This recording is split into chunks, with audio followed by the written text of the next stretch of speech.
Hi, folks. Chris Voss here from the Chris Voss Show.com, the Chris Voss Show.com. Hey, welcome to another great podcast. We certainly appreciate you guys tuning in. You guys are the best audience we've ever had. Like, seriously, out of all the audience, this one is the best audience. So we certainly appreciate you guys tuning in. Be sure to tell your friends, neighbors, relatives, everybody about the podcast. Refer it out. We certainly appreciate you guys. Go to itunes.com.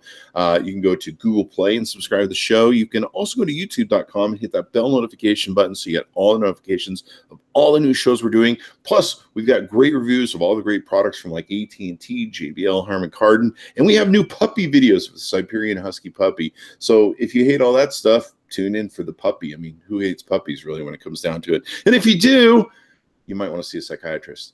Anyway, we've got a wonderful show here today. Danny Govberg, he's the co-founder and CEO of GovbergWatches.com. Danny is a pioneering force of the contemporary watch industry. His vision and insatiable passion for watches and technology enabled the evolution of Govberg from a Philadelphia-based retail shop to one of the world's premier authorized dealers of both new and pre-owned timepieces. Danny recognized years ago that selling new watches was only one way to support the life of a watch collector and set in motion a tech-forward pre-owned strategy that inspired the evolution of Watchbox. In fact, the Chris Voss Show reviewed his app several years ago, and we're going to get some updates on where that's at now. Welcome to the show, Danny. How you doing, bud? I'm doing well. I hope everything's going well with you too. Excellent, excellent. Well, it's glad to have you on. So let's talk about who you are, what we do. We're going to talk about some of the future of what's going on with luxury watches and stuff. So give us a foundation and some plugs, of course, so where people can find you on the interwebs. Well, you guys can find us at GovbergWatches.com or Watchbox.com, or feel free to download our app, Watchbox, the Watch Collector's Toolbox at the App Store. So that's basically the three ways to find us the easiest. If I recall rightly on your app, and it's been a long time since I've seen it, so correct me if I'm wrong, but they can watch auctions, or they can evaluate their watches to find out. They can monitor what the valuations are and stuff like that. The app lets you. It's simple. The app lets you, one, keep up with the news of the brands that you enjoy by 22 different sources. It aggregates it. Number two, the app lets you, of course, buy or sell a timepiece. It lets you also find out the value of your timepiece because it gives you basically what your watch is trading for on the secondary market. It lets you store your collection and your bill of sale and everything else, and values your collection at the same time. So basically, the app allows a watch collector to enjoy collecting watches, keep his watches, search for new watches, and search for the news. So it's like an all-in-one kind of piece of watch technology that seems to be doing pretty well. Yeah, and I've got a few friends that are watch collectors. They are really big into watches. They love the personnel. It seems that there's just all these great luxury watches that are out there, and they buy and manage it like someone would buying and selling and managing a stock portfolio. And so they can use your app to do that. Well, that's what it is. You got to keep in mind, a watch is really an asset. There's a luxury watch is an asset class. So a Rolex, for instance, is worth a certain amount of money anywhere in the world. So if you have a watch on your wrist, that timepiece has a value as if you were traveling in the Middle East or you were traveling in Europe. It's really a commodity, it's a luxury commodity with an underlying value on your wrist. So we do our best at Govberg to allow the customer to monetize that watch so that he can buy a new watch, he can sell the watch, he can buy a pre-owned watch. Basically, we let our customers today do whatever they want with luxury timepieces to suit their desires. That's awesome. So that's the app. What is GovbergWatches.com, or is it Govberg.com? It's GovbergWatches.com. It's Watchbox.com. Watchbox.com is one of the preeminent pre-owned platforms in the world today. So what do you guys do at GovbergWatches.com? Govberg Watches is our traditional business. So that's primary meets secondary, Mhm. whereby like a Mercedes dealer sells new cars, which would be primary, and they also sell pre-owned cars, which would be secondary. So Govberg is like the Mercedes dealer of today. Watchbox, go ahead. So you guys sell new watches there on the website? We, with some brands, yes, but with most brands, we're not allowed to. What Okay. we're allowed to do is just show them. And then if you call us, of course, we can, or find us, we can sell you a new timepiece, but we don't do e-commerce Okay. with primary. With secondary, we do e-commerce with secondary. And So would you also say you're also a broker? So like if I'm looking for a specific watch and look, I can call you guys. You guys might hunt it down for me? as long as it's a watch that we're an authorized retailer new to Okay. sell. We don't sell new watches that we're not an authorized dealer Yeah. of, but we do sell pre-owned watches across the entire watch collecting universe. Cool. So people can use the app, manage their inventory, know where their watches are. And of course, I know some people that are collectors, they have a vast inventory they have to manage to go, where's that watch? And how much is it worth? And what are we doing with it? Correct. It's a crazy business. So you got into that. How many years ago did you start you get started in the watch business? So to start off, we're a 102-year-old startup. So we weren't born yesterday, but the mentality of how the company runs is like it was born as a startup.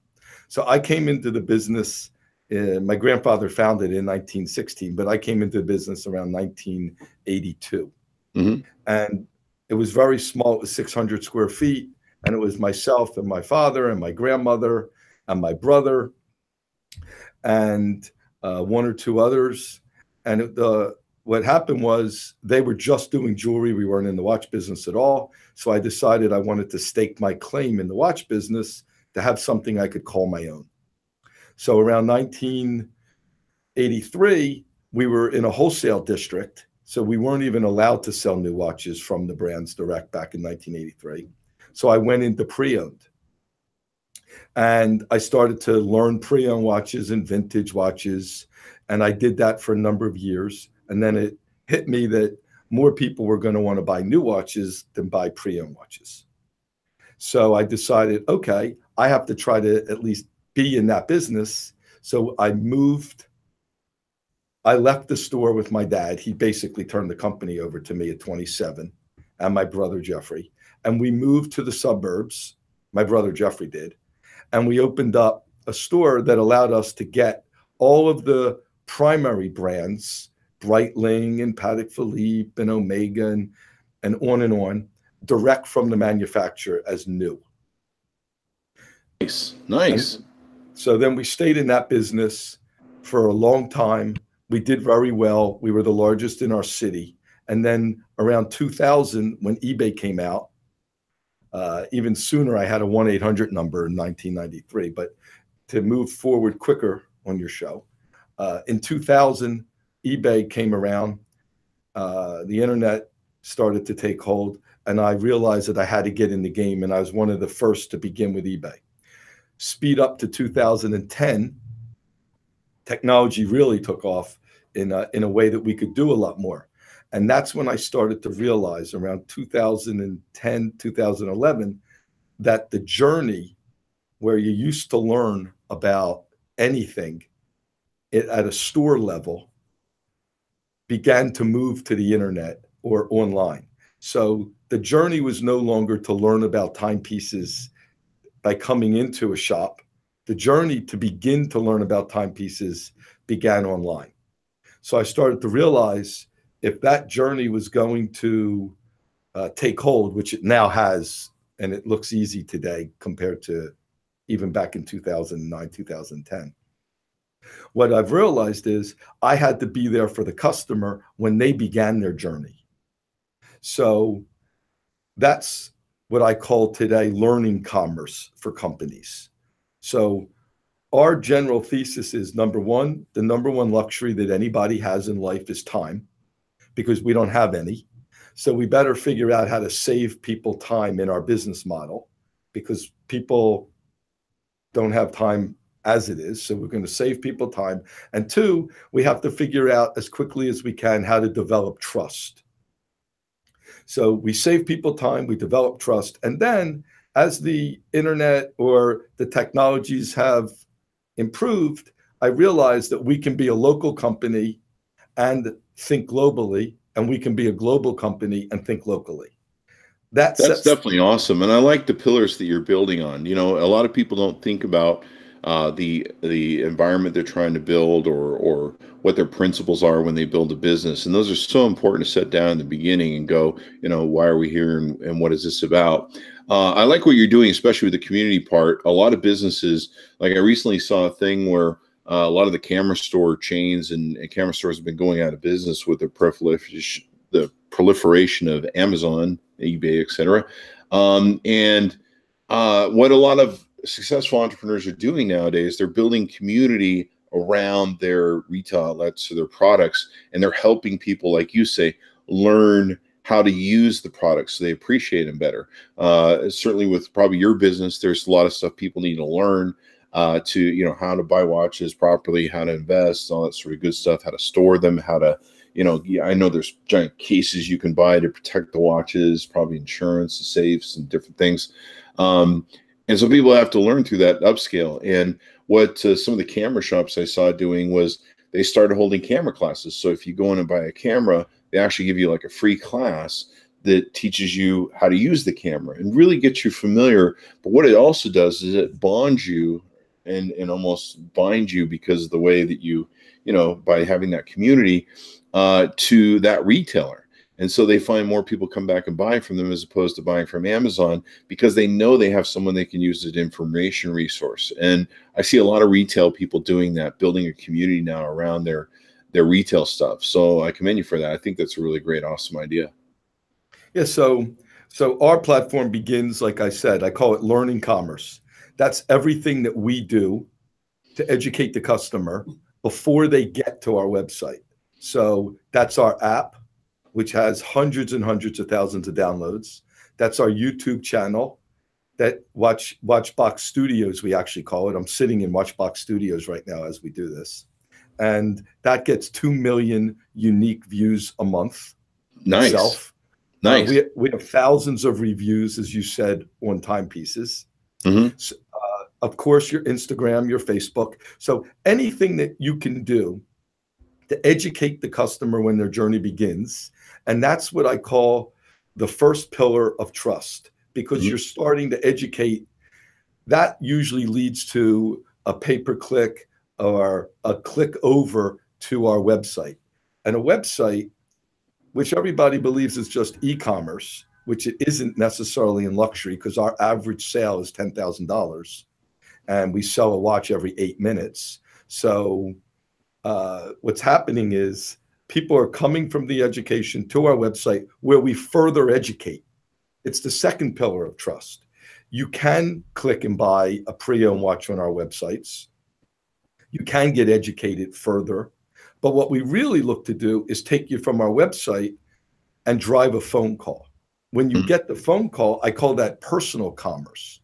Personal commerce sits between e-commerce and brick and mortar, what I call personal touch. So personal commerce is you call us on the phone and you instantly get somebody who can help you buy a watch, sell a watch, trade a watch, buy a pre-owned watch, educate you about watches, but they're super highly educated watch technicians that can take you through your purchase. And it's very little friction. It's seamless. You can transact within minutes. You can get educated.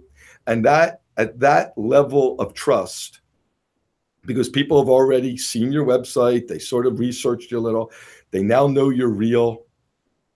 Now, 90% of the time, you can conduct business at that level over the telephone.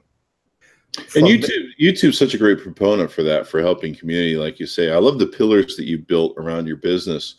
You know, we were talking pre-show, and you showed me your studio there, and you're sitting in like this YouTube studio you guys have built. You got the nice cameras, the nice lights, and that sort of education is so important and so valuable.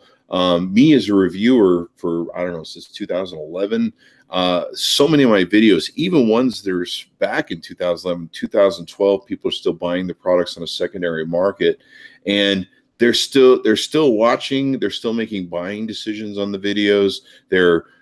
Sometimes they're validating. Like, I'll have people that will make a comment that, like, I just bought this, came home from the store, and wanted to make sure it was good products. So they're validating that their purchase was a smart idea. Sometimes they're trying to figure out how to learn to use the product, like instruction wise, like, or sometimes they just want to see what's in the box. When we do an unboxing, they're like, what's in that box? What do I get? How does this come out? They want to see what the experience is before they put their money in. And so having a YouTube channel like you guys do and investing in that community and education is so important, because a lot of people are looking for that before they buy. They want that education because they're worried that they don't, they might make that first purchase mistake, and they don't, they have a fear of making that, crossing that threshold ignorant. Look, it's 100% correct. And also for us, we've got thousands of reviews, close to 3,000 reviews of watches that people watch, like you said, from 2 years ago. And that library is probably the largest review library of wristwatches in the world today. And it grows by a few thousand watches a year. At the same time, media, everybody talks about advertising, but media has never been this inexpensive. It's crazy. When you really think about it, we can televise to the world for practically free. We can be on this podcast and millions of listeners can listen in, where you used to have to go through a radio station.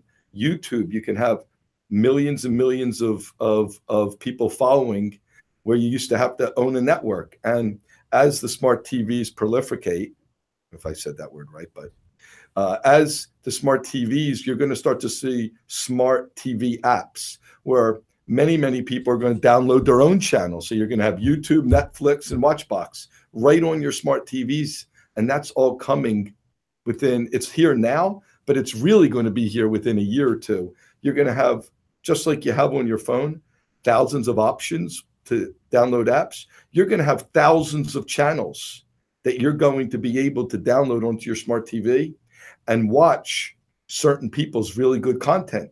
So we do a show every single night. Well, now we do 3 shows, and we're going to start to go into other directions. But we do shows for people that we bring our traders on, we bring celebrities on, we bring watch aficionados on our channel, and we conduct real 1-hour shows every night on our Watchbox network.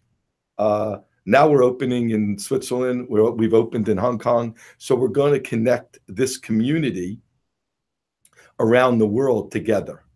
And the last piece of our puzzle, I talked about personal commerce. The last piece is what I call personal touch today.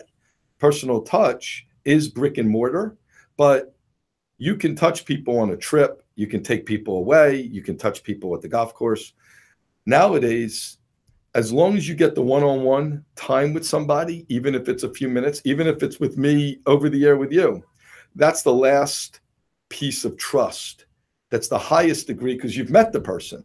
They don't necessarily have to meet you in your store, because now they can call you, they can come online, they can learn about you anytime, they can watch your reviews. So the complete circle of learning commerce to e-commerce to personal commerce to personal touch, which saves money and builds trust, is, I see as the #1 omni-channel solution today for particularly luxury sales. I think you got a book there, The Omni-Channel Solution, and then put down your pillars. I love these pillars you're putting down. These are great for any sort of business, because building that community around you. Some people just like, open a shop and sell stuff and make money. And you really have to sit down. Any business that I sat down with and built, the first thing I took a look at is to what sort of environment I was building with myself, my employees, my management styles that I wanted to have, the kind of the mantras of the business, what I wanted to take and have. But having a core set of principles, the foundation, that mission to work for any entrepreneur is super important. And then you've touched on a lot of different things about really interacting with the clients and everything else. I remember when I first started in social media, and it was interesting to me because I would put my phone number out and I'd say, if anyone wants to call me, you can call me. And people would call me just to see if I was full of crap or not, because so many of the people that I was, my competitors would never put their phone numbers on websites. They'd just be like, just email me, whatever. And one of my favorite things to do is get on the phone. And like you say, it builds better rapport, it builds trust, it builds a relationship.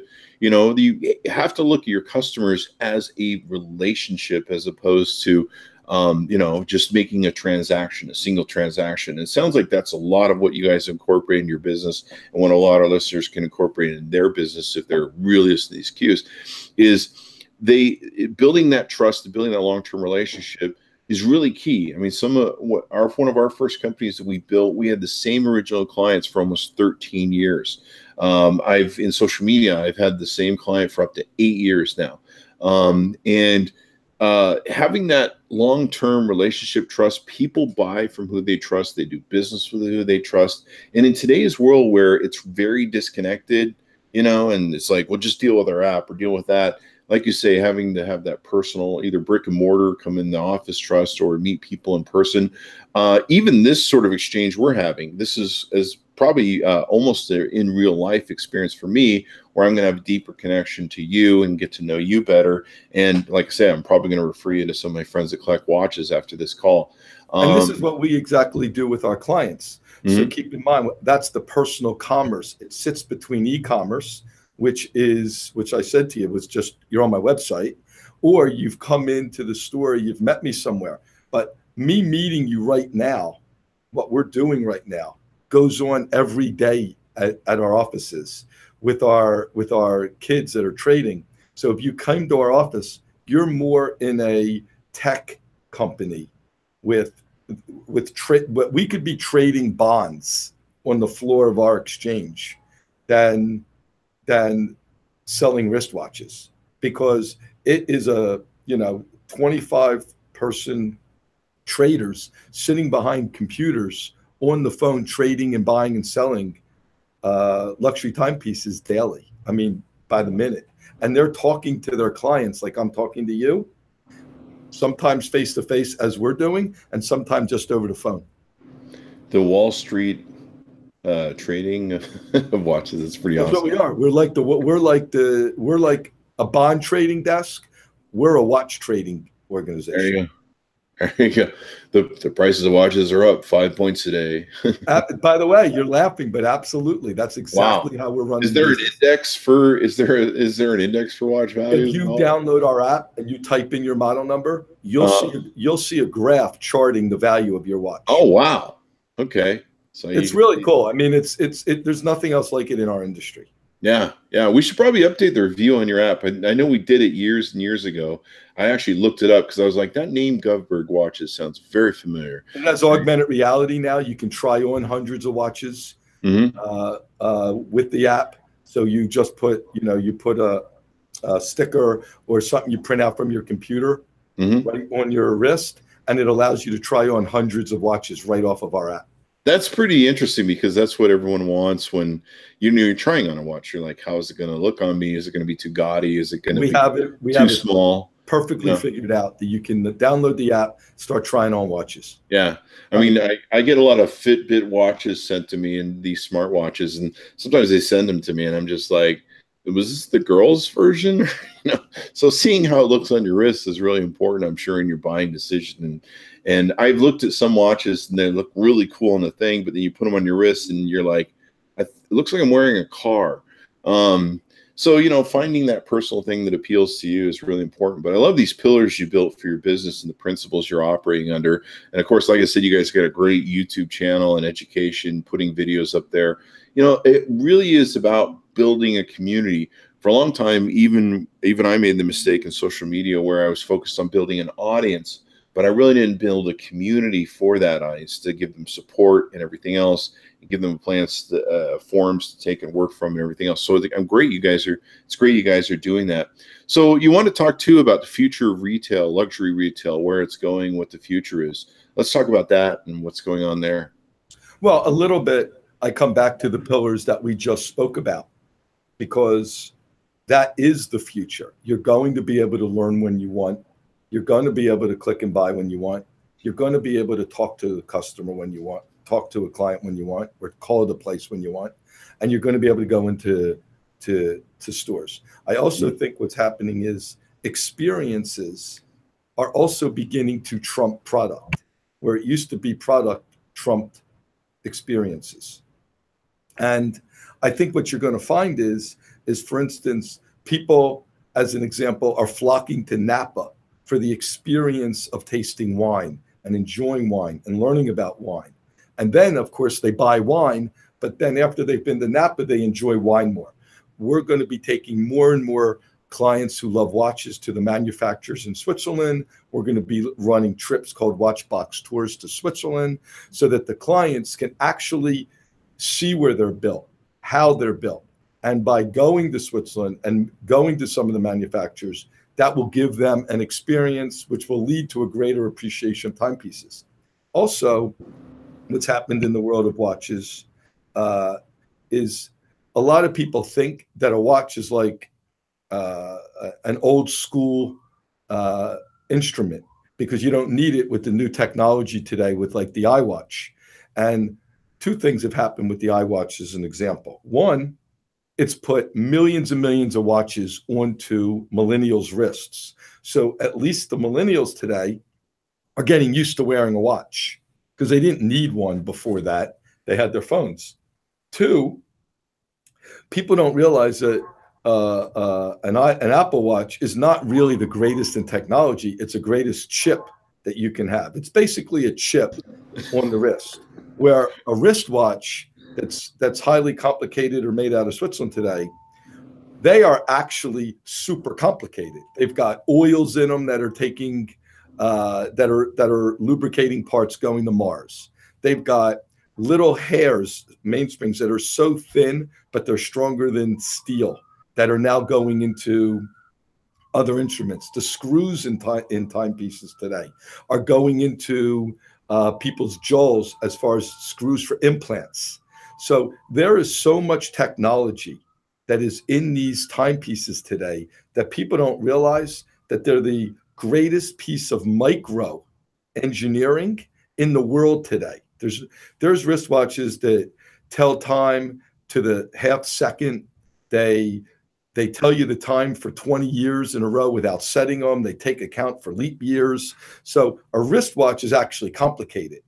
An Apple Watch is actually simple to today's because it's software. And I think what you're going to find is as the millennials get a little older and they make a little bit more money, they're going to like a timepiece as their instrument to show off who they are. It's the fact that they still like micro engineering, like guys like cars still like the engineering of it. Yeah. Sometimes you want it just for the aesthetics. It's sort of like, why does a young lady like a diamond pair of studs? You think about it, they're just two rocks, but they like them for how it makes them feel. It's an ornament. It's something that was given to them as a gift from a loved one, but they don't need two rocks in their ear. They just happen to enjoy them. A guy doesn't need a wristwatch, but he's going to enjoy it for how that watch makes him feel. And I think in retail today, the main thing I can also say is there's a big human capital change taking place that I don't think a lot of retailers realize. And what's happening is if you graduate from college, let's say you graduate from NYU, and you've spent $70,000 a year to go there, so you spent $280,000 to go get your education, and you happen to love sneakers, and you say to mom, I'm going to work in the mall at the sneaker store. She sort of looks at you and thinks, are you crazy? Like, I didn't spend $280,000 to have you over at the mall working in a sneaker store. But if you tell her I'm working at sneakers.com in New York, a startup, all of a sudden, it's like, I am so proud of my boy. He is at sneakers.com. In the meantime, he's sitting behind the screen. He doesn't get to touch too many sneakers. He's got another 100 kids in there that all love sneakers, don't get me wrong, but they're behind screens, they're playing ping pong, they're having fun.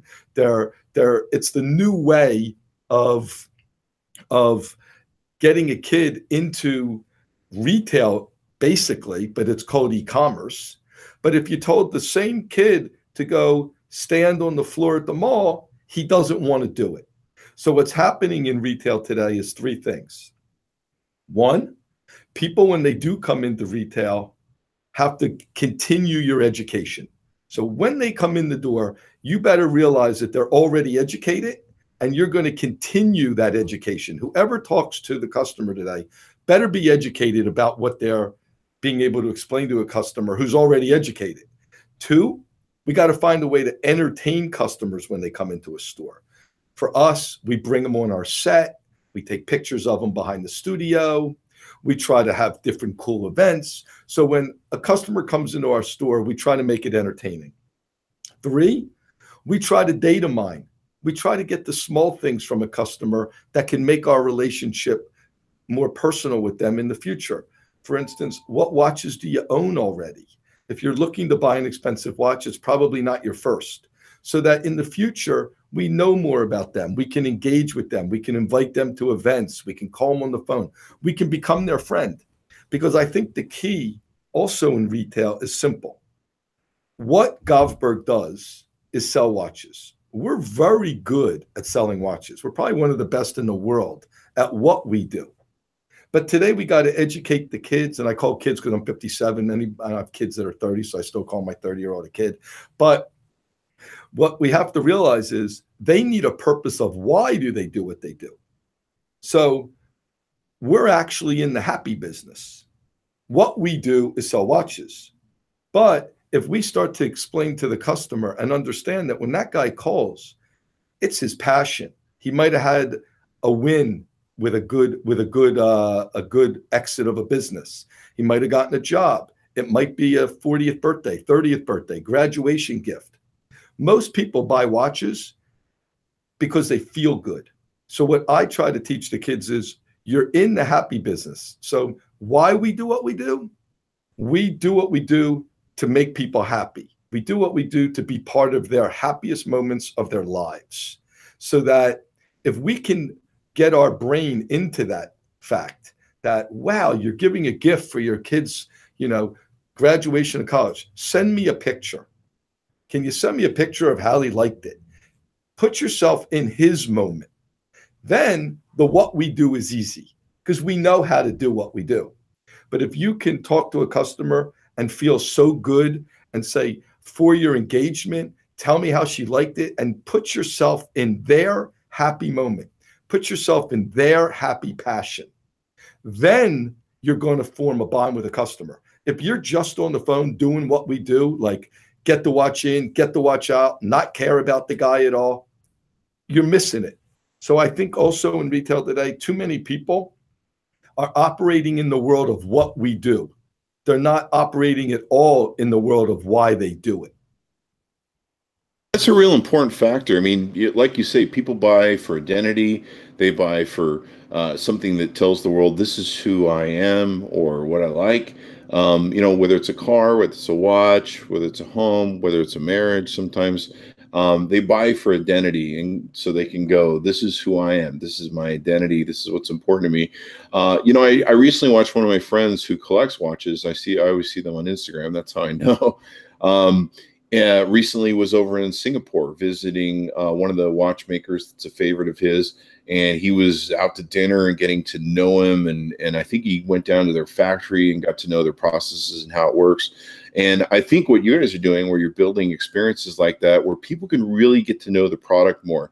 All through my life, whenever I've gotten into different adventures and different projects or hobbies, for one time I really got deep into photography, and really being able to learn it very deeply, get into training and lessons and different things and aspects really helped me enjoy the product and value it a whole lot more than just owning a camera, Well, I agree. If you think about it today, the basic camera business has gone out of business because of the iPhone.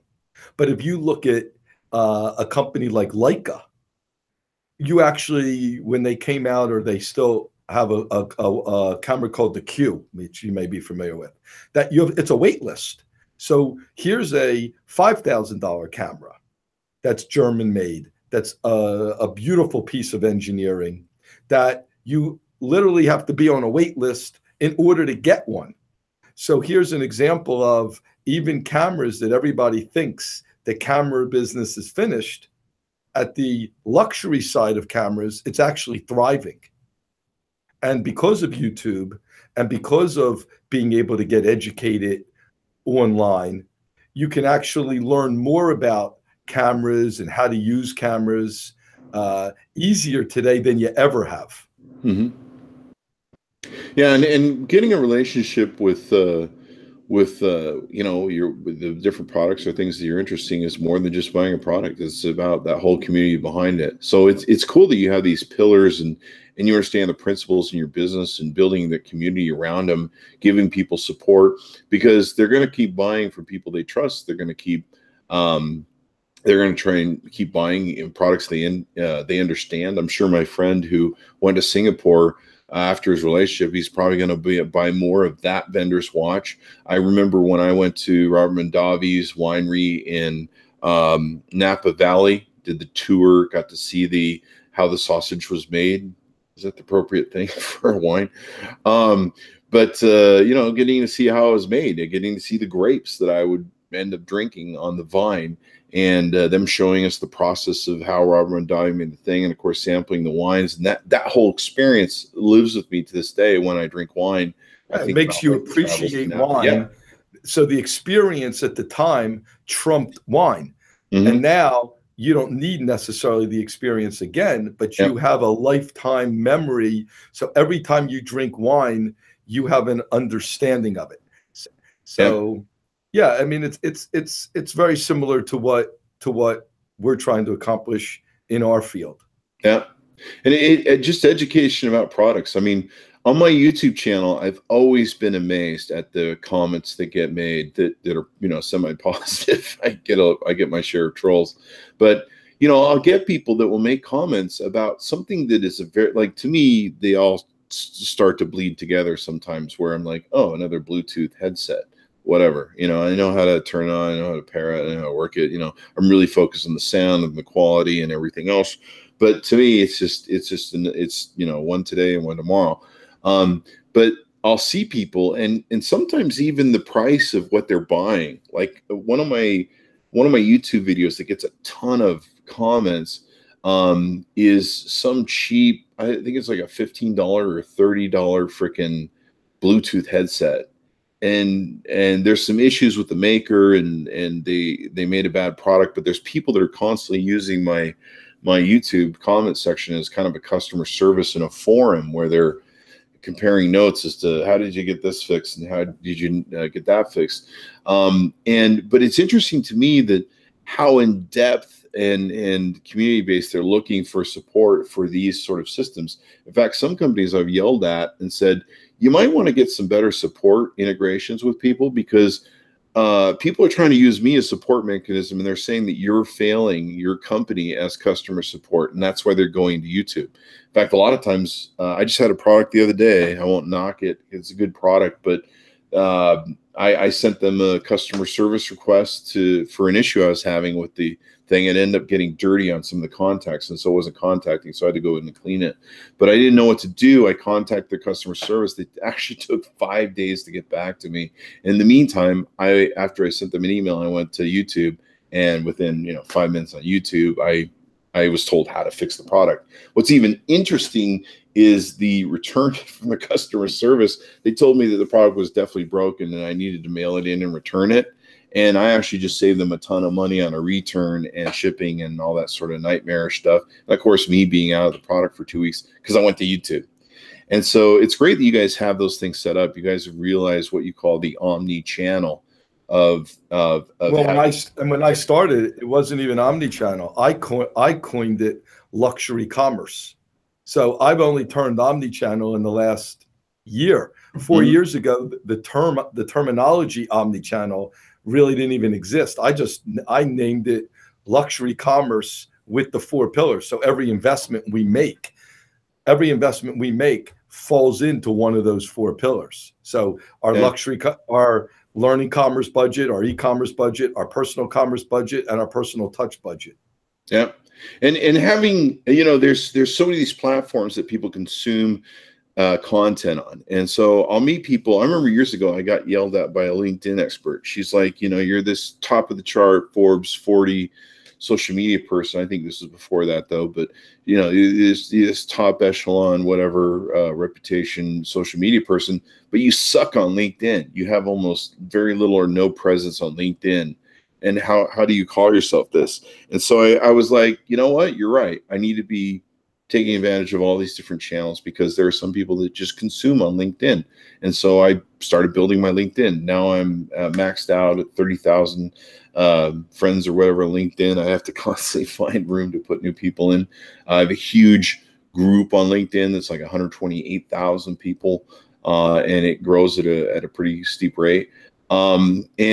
Of course, YouTube, I'll meet people that are social media rock stars and I'll be like, how's your YouTube channel? They're like, oh, I'm not on YouTube. You're just like, really? You're not taking advantage. And so I like your guys' omni-channel approach, and people that are listening out there, especially there on the businesses, you definitely want to take advantage of all these different platforms. Because, for me, TV is YouTube. Anytime I sit down with a meal and want to watch some little TV, I call it, I go right to YouTube. Everybody I know nowadays does that. Today, the millennials are used to, what's nice is they're social. They're used to Instagram. They're used to YouTube. They're used to filming themselves. They're used to posting pictures of their family. So, putting social into your business plan in all aspects is really putting your employees at ease, because it makes it fun for them. They enjoy it. So people that come on our YouTube channel are our traders. People that are running our Instagram are our traders. So everybody in the company is being pushed to be social, and which gives them a more enjoyment and more satisfaction with what they do every day. So, I think it's come a long way. I like YouTube a lot because the content's different. And my other suggestion too, what I mean by different is it's not as easy to get into, but if you do get into it, it's very worthwhile. And the other suggestion I have today for most businesses is you have to try to figure out what you're number one at, or what you can be number one at, because you may be doing 15 things, but one you're really good at. And my suggestion is really double down, even triple down on what you're really good at. Put your YouTube and your social and your muscle behind what you would say is your number one stroke. Of course, you may be selling other things, but at least in the world of the community that you become number one at, it could be we're watches, somebody else might be cameras. But even if you're a restaurant and you make the finest steak, of course you sell French fries and some other things. But if you advertise and put your YouTube channel on all about steaks, you have a much better chance at gaining an audience, because at least you're focusing on what you're the best at. Today, focusing on multiple things that you're good at is very, very difficult, because there's too many people focusing very narrow on what they're great at. So when people are searching, they don't want to search the average. They want to search for the best. So my advice to many, many businesses is to really dig down deep to start to promote what you're the best at, not across your platform of everything that your company does. It's definitely important. I mean, focus on the number one thing and do that well. And sometimes finding it, sometimes realigning it's important.